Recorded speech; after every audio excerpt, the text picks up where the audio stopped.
2024, l'objectif du gouvernement sénégalais est d'éradiquer l'hépatride. C'est dans ce sens que l'État du Sénégal a décidé de neutraliser, ou bien de naturaliser plutôt, excusez-moi, plus d'une centaine de réfugiés mauritaniens vivant au Sénégal depuis des années.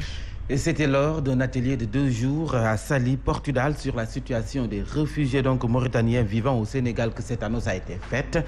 Les détails avec Aline Badara Sonko.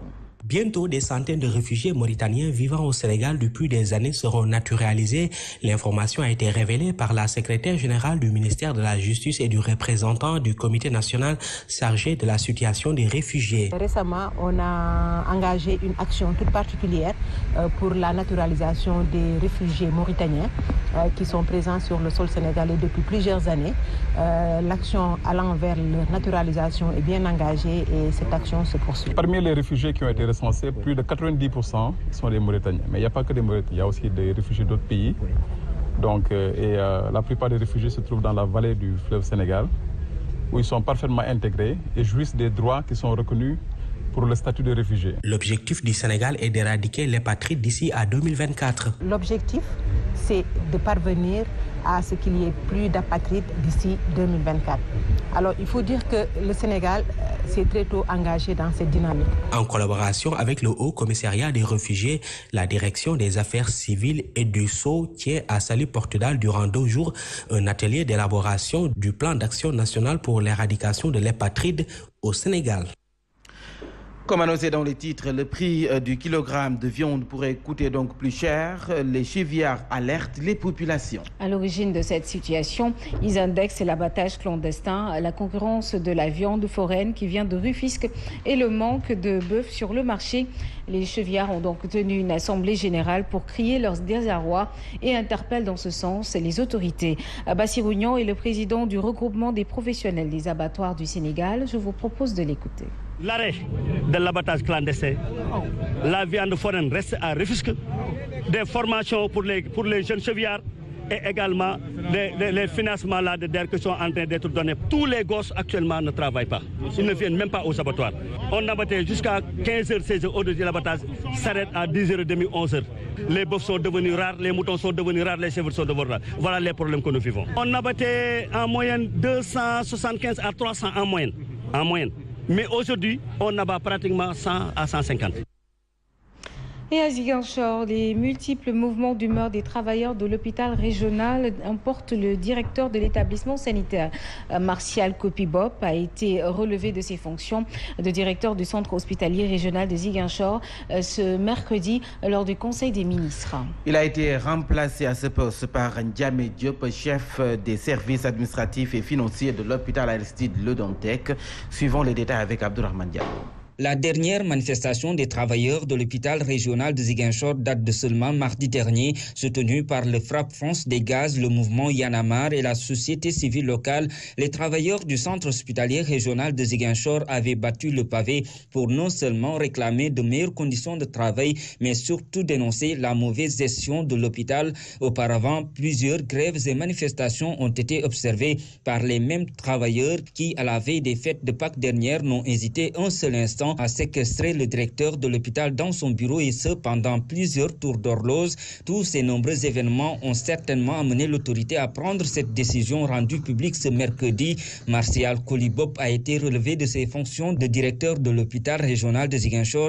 Il est remplacé à ce poste par Ndiame Diop, désormais ex-chef des services administratifs et financiers de l'hôpital Aristide Le Dantec.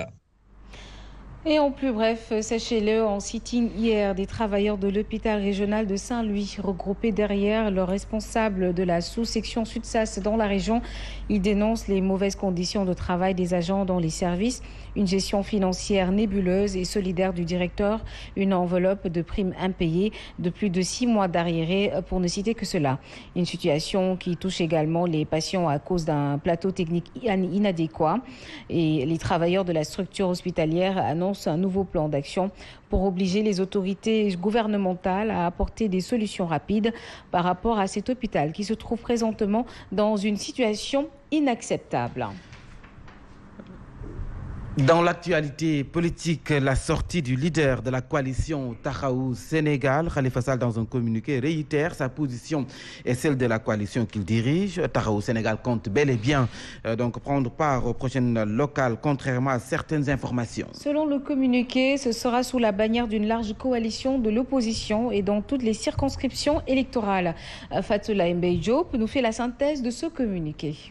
À moins d'une heure avant l'annonce du décès de sa mère, l'ancien maire de Dakar de Paris a fait un post de démenti relatif à un article publié dans un quotidien de la place. L'article en question fait état de propos que Khalifa Sall aurait proférés sur la candidature de la mairie de Dakar. Des propos qui, s'ils s'avèrent vrais, peuvent créer des hostilités entre Khalifa Sall et Barthélémy Diaz, qui se déclare candidat à la mairie de Dakar. L'ancien député n'a pas attendu longtemps pour couper court à ce qu'il qualifie d'informations fausses.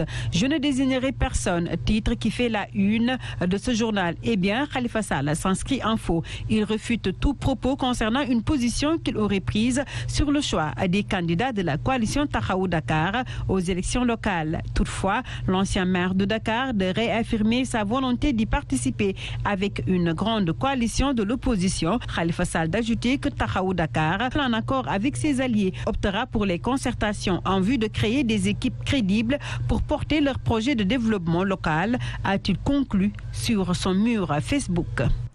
Et l'ex-maire de Dakar que vous venez de suivre, qui a perdu sa maman hier dans l'après-midi, alors qu'il se trouve présentement en France, Khalifa Sall, qui a fait cette sortie à travers un communiqué, a été endeuillé quelques heures après.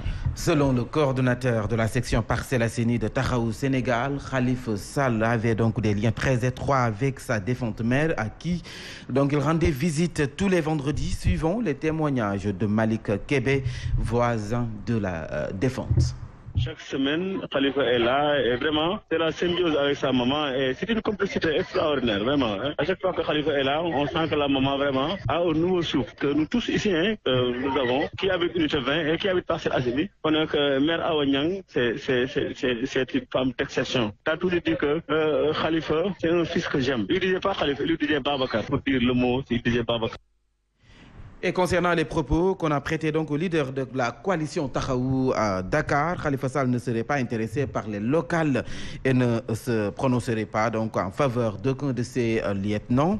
Et ses communiqués donc, son communiqué vient réaffirmer la position dans laquelle il était à la recherche d'alliance. Ces différentes positions traduisent une différence de point de vue au sein même de cette coalition, ou tout simplement cela relèverait de simples calculs politiciens pour brouiller les pistes. L'avenir nous édifiera, n'est-ce pas Fatouma Diop? C'est l'observateur qui a donné l'information ce matin. Information selon laquelle Khalifa Sall ne parraine personne pour briguer la mairie de Dakar. Une posture qui va à l'encontre des ambitions de Barthélémy Diaz, qui a affirmé à qui veut l'entendre qu'il compte briguer la candidature pour la mairie de Dakar. Ce qui démontre que Khalifa Sall et Barthélémy Diaz ne parlent pas le même langage en ce qui concerne la conquête de la mairie de Dakar. Seulement dans l'après-midi, Khalifa Sall n'a pas tardé à réagir. Le leader de Manko Taxawu Sénégal a démenti une quelconque prise de position pour ce qui est des candidats aux prochaines locales au sein de sa coalition. Pire, il précise n'avoir accordé ni interview ni audience au cours desquelles ces questions ont été évoquées. Tout cela comme pour dire que Khalifa Sall n'a donc aucun problème avec Barthélémy Diaz, ou du moins pas de manière avouée. Qui a donc intérêt à diffuser ces informations? C'est là la grande question. Dans tous les cas, tout sera clair dans les jours à venir pour ce qui concerne le compagnonnage Khalifa Sall-Barthélémy Diaz, car Dakar reste la mère des batailles politiques.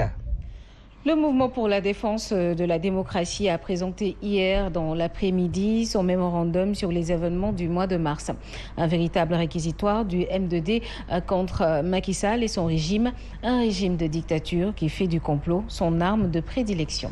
Face à la presse, le M2D exige entre autres la tenue du procès d'Ousmane Sonko, la libération des manifestants encore en détention et la lumière sur la mort des 13 manifestants. Plus de détails dans ce compte rendu signé Alassane Baldé Mamadou Ndoye. Recul démocratique, le mouvement M2D a peint tout en noir le régime du président Macky Sall, un régime dictatorial basé sur le népotisme, le tout sur fond de complot. Il a fermé les yeux, il les a laissés faire, il les a encouragés, il a entretenu ce qui s'est passé.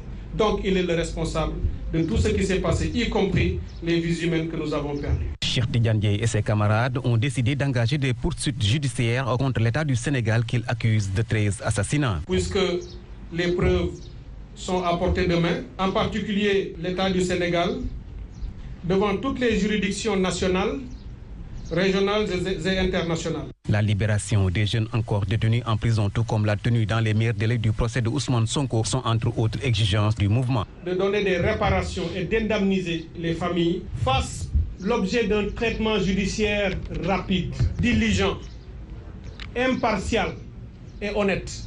Le M2D presque au complet a prié pour le repos éternel de la maman de Khalifa Sall, ancien maire de Dakar, acteur principal dans le processus de mise sur pied du mouvement M2D. Et nous reparlons du meurtre de l'étudiante congolaise Lotali Molette. Selon des informations, son présumé meurtrier, un ressortissant bissau-guinéen du nom de Sewi Kabidjata, aurait bénéficié de la grâce présidentielle lors de la fête de Korité. Ce nom est finalement donc une énigme car en réalité, il ne figurerait pas sur le décret de grâce du 12 mai dernier. Comment a-t-il pu se retrouver dehors alors qu'il n'avait pas fini de purger sa peine? Une affaire qui nous ramène de dossier de faux médicaments de Toba Belel avec la grâce accordée à Ouri Diallo. Safia Toba Ndiaye. La grâce présidentielle reste la suppression ou la réduction de la sanction pénale accordée par le président de la République, même si la condamnation reste inscrite au casier judiciaire. Au Sénégal, les critères de sélection de ces personnes qui doivent bénéficier de cette faveur soulèvent beaucoup d'interrogations ces derniers temps. Qui doit bénéficier d'une grâce présidentielle? Certainement pas un Amadou Ouri Diallo, condamné en première instance à 5 ans de prison ferme dans un dossier de faux médicaments d'une valeur de 1,3 milliard de francs CFA, alors que son dossier n'était pas définitivement vidé. Pas également Sewi Kabadjata qui a agressé mortellement une étudiante congolaise après avoir été libérée frauduleusement par grâce selon la presse parce que son nom ne figurait pas sur la liste du décret de grâce de la Korité. On peut alors parler de grandes nébuleuses autour de l'octroi de ces grâces présidentielles. En tous les cas, les infractions faites par les personnes élargies de prison deviennent fréquentes ces derniers temps et peuvent constituer un danger. Le surpeuplement des prisons ne saurait aussi expliquer la manière dont les grâces se font. Alors, la revue de la procédure d'attribution des grâces présidentielles s'impose pour le bien de tous. Si dysfonctionnement il y a, comment cela est-il possible? Du point de vue de Maître Babou, avocat à la Cour des dysfonctionnements, existe dans la sélection des candidats, car les dossiers ne sont pas souvent étudiés. Maître Babou de révéler que certaines grâces sont monnayées, même s'il reconnaît ne pas être en mesure de le prouver. Suivons ses explications. Le but de la grâce, c'est de dispenser une personne à faire le reste de sa peine. Mais la grâce aussi a pour effet de permettre à la personne qui en bénéficie de ne plus recommencer. Pourquoi donc dysfonctionnement? Je crois que les dossiers des futurs bénéficiaires ne sont pas bien étudiés. Je peux même vous dire que, sans pouvoir